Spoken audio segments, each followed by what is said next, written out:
은밀한 율동을 가지고 그의 머릿속으로 스며들었다.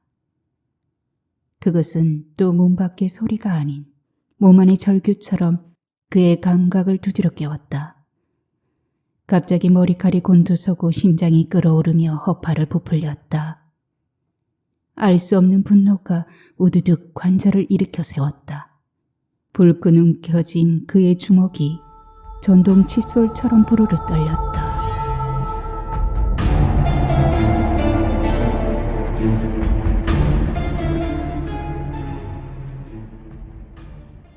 아내는 이삿짐 박스를 거실에 쌓아둔 채 잠들어 있었다. 어디가 편치 않은지 겁먹은 벌레처럼 잔뜩 웅크린 모습이었다. 아내의 얼굴은 눈두덩이에 바른 푸른 섀도 때문에 파리하고 고달퍼 보였다. 화장을 한 채 잠드는 건 시신뿐이라고 믿는 그에게 아내의 그런 버릇은 난감하기 짝이 없었다. 어쩌다 한밤중에 깨어 흐린 스탠드 불빛에 비친 아내의 기괴한 얼굴을 볼 때면 마치 무덤 속에 함께 누워있는 듯해 섬뜩해지곤 했다. 그는 최근 아내의 민낯을 본 적이 없었다. 몇 곱으로 동염했는지 모를 비밀스러운 표정만을 볼 뿐이다. 채색 유리 같은 눈이 거북해서 그는 아내와 눈을 맞추지 않았다. 눈을 맞추지 않으니 마음도 멀찍이 비껴갔다. 사랑에 대해 특별한 환상이 없는 사람은 만남의 별 가타를 부리지 않는다. 상대의 미모나 매력이 만남의 선행 조건이 되지 않을 뿐더러 결정적인 역할을 하지도 않기 때문이다. 마음의 잔물결이라도 있는 순간이 있다면 그건 온기였다. 단단히 동요매지 않은 어딘가 느슨한 존재의 틈새로 흘러나오는 온기. 그러나 대체로 아름답고 매력적인 대상일수록 그런 온기와는 거리가 멀었다. 그의 용모 또한 남의 눈을 끌만한 어떤 매력도 없었다. 건어물처럼 바싹 마른 몸이며 건조한 표정, 거기다 뚝뚝 부러지는 말투까지 사람들은 그를 보면 웃다가도 웃음을 뚝 그쳤다. 도저히 웃음이 투과하지 못할 듯한 표정 때문이었다. 그의 표정에 절대적으로 기여한 사람은 어머니였다. 언젠가 어린 그가 어머니를 보고 웃었을 때 비웃는다며 호되게 뺨을 맞은 뒤 그는 더 이상 웃지 않았다.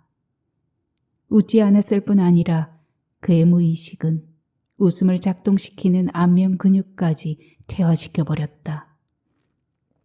이해할 수 없는 건 웃음을 잃자 눈물도 사라졌다는 것이다. 웃음과 눈물이 어떻게 같은 메커니즘인지는 몰랐다. 다만 자신의 의식과 상관없이 수시로 밀려드는 희비의 조수를 막기 위해 무의식이란 놈이 높대란 방조제를 쌓았을지도 몰랐다. 늘 혼자였지만 외로움에 대해서도 애달파해 본 적이 없었다. 인간의 호의와 악의를 구분하기가 쉽지 않았고 이미 외로움이 체질화되어 있었기에 사실 외롭지 않다는 게 어떤 건지도 잘 몰랐다. 아내는 어디서나 쉽게 만날 수 있는 평범한 여자였다.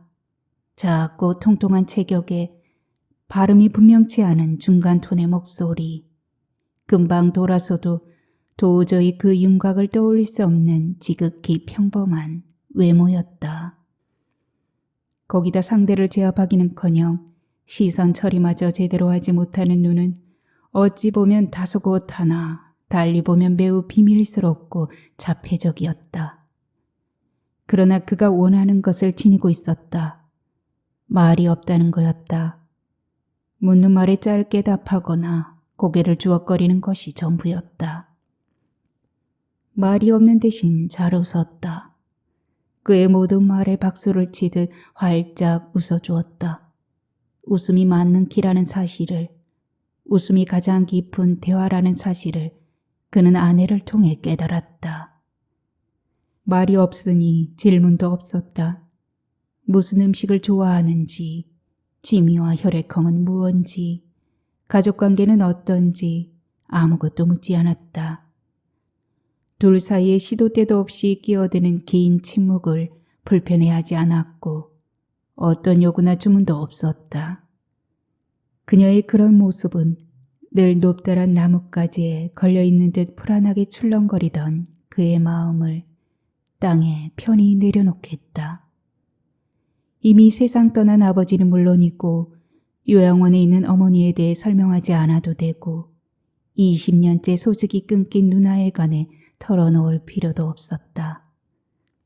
심지어 그녀는 그가 자신을 어떻게 생각하는지조차 궁금해하지 않았다. 마치 비밀스러운 어떤 임무를 띈 사람처럼 그림자보다 더 조용히 그의 곁에 머물렀다. 그런 경우는 대개 두 가지 정도의 이유가 있을 수 있었다.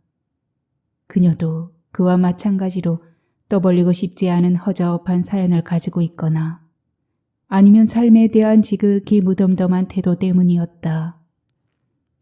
그 무덤덤함이 위장술이든 삶에 지친 결과든 타고난 성격 탓이든 상관없었다. 번거로운 것을 싫어하는 성격까지 비슷해서 그는 간단한 서류 신고만으로 아내와 결혼 생활을 시작했다. 그는 불을 끄고 거실로 나왔다. 그런 뒤 거실에 쌓아둔 이삿짐을 정리하기 시작했다. 그대로 버려두면 정리와는 담쌓은 아내가 집고를 갖추는데 몇 달이 더 걸릴는지 몰랐다. 결국 불편한 건 자신이었다. 그는 며칠째 박스마다 뒤져서 옷을 꺼냈고 출근할 때면 현관에 밀쳐둔 박스에서 구두짝을 찾아 신었다. 그럴 때마다 그는 걷잡을 수 없이 분노가 치밀곤 했다.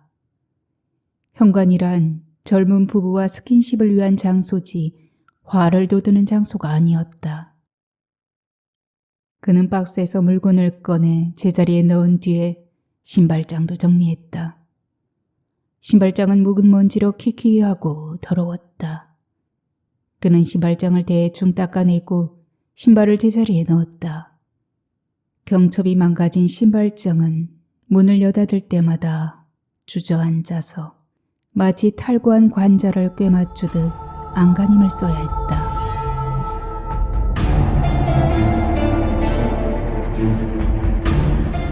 WC의 도심을 가로지르는 강의 가장 큰 지류인 서쪽 천변에서 발견한 시체는 오른쪽 팔목이 잘린 30대 초반의 산이었다. 상처 부위가 연장으로 처리한 것처럼 깨끗한 걸로 보아서 원한 관계에 의한 살인으로 추정되었다. 시체의 신호는 폭행 전과가 있는 자로 얼마 전 지구대에서 취중 난독을 부린 적이 있었다. 형사과 강력팀이 파견되어 사내에 대한 조사가 시작되었다. 거주하던 원룸을 수색하고 휴대전화 통화 내역과 휴대전화 전원이 마지막으로 켜진 위치를 중심으로 탐문 조사까지 벌였으나 더 이상의 진전은 없었다. 거기다 김 소장의 실종까지 겹쳐 지구대는 갑자기 비상이 걸렸다. 김 소장이 모습을 감춘 지 사흘이 지났다. 휴대전화는 꺼져 있고 가족들과도 연락두절이었다. 가족이라고 해야 이혼한 전처와 그 전처가 맡아 기르는 딸 하나가 전부였다. 전담부소가 설치되고 본부에서는 순찰 인원을 늘리라는 지시가 떨어졌다. 그는 자전거를 타고 서쪽 천변을 순찰했다. 자전거 순찰은 차량의 진입이 곤란한 주택가 골목길이나 공원, 천변, 재래시장 등을 자유롭게 돌아볼 수 있고 주민들과 긴밀한 접촉도 가능해서 정보 수집에 도움을 주었다. 또한 주민들에게 친근감을 주고 배기가스를 줄여 환경보호에도 앞장섰다. 얼마 사이에 수초가 우거진 천변은 물길이 눈에 띄게 좁아졌다. 물냄새는 탁하고 비릿했다. 저녁이면 산책하는 사람들로 붐비던 천변길은 살인사건 이후 인적이 끊어졌다. 어쩌다 지나는 사람마저 쫓기듯 바삐 지나갔다. 느리게 스쳐가는 풍경 사이로 냄새를 가득 실은 바람이 천변 너머에서 불어왔다. 먼지 냄새, 땀 냄새, 화장품 냄새, 고기 타는 냄새, 알코올 냄새, 지린내, 비린내, 노린내, 아모니아 냄새, 냄새. 하루의 서글픈 일상이 저물어가는 냄새였다. 그 모든 냄새 중에 가장 견디기 힘든 것은 선지, 비린내였다. 제 몸 어디에서 나는 듯한 낯익은 듯 낯선, 근원도 확실치 않은 그 냄새 때문에 그는 심한 두통까지 앓았다. 그는 몸을 씻고 또 씻었다. 그가 유독 냄새에 민감한 것은 타고난 체질 탓도 있었다. 손발이 차고 설사가 잦은 그는 냄새에 체하고 식성도 까다로웠다. 거기다 후각 또한 남달리 예민했다. 직장에서도 부재 중에 누가 자신의 물건에 손을 댔는지 냄새로 금방 알아챘다. 심지어는 씻어놓은 컵에서 좀 전에 누가 그 컵을 사용했는지도 알았다.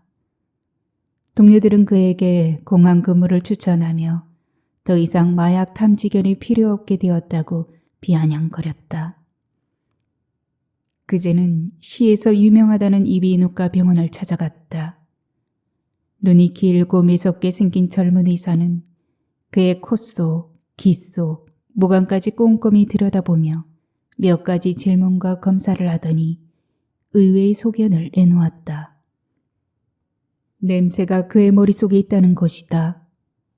냄새가 몸 안에 있다는 말은 태어나 처음 듣는 소리였다. 의사는 극히 개인적이고 심리적인 체험에 속하는 것으로 어떤 독특한 냄새를 풍기는 사람이나 상황에 강한 느낌을 받으면 그 냄새에 대해 과민 반응을 일으킬 수 있다고 했다. 그는 구체적인 두통의 증상을 예로 들어 실제의 냄새가 존재한다고 주장했다. 의사는 냄새에서 발생한 화학성분의 코 속의 통각을 자극해서 두통을 일으키기도 하지만 그것 또한 심리적인 요인이라고 했다. 선지 비린내가 존재하는 곳이 기억 속이라니. 기억을 아무리 헤집어 보아도 그는 냄새에 대해 어떤 시로리기만 한 단서도 찾지 못했다. 그는 퇴근하는 길에 마트에 들렀다. 마트에는 놀랄 만큼 많은 종류의 탈취제가 있었다. 신발에서부터 발, 의류, 자동차, 실내용까지 가지수도 셀 수 없을 정도였다. 그러나 머릿속의 냄새를 없애는 탈취제는 없었다.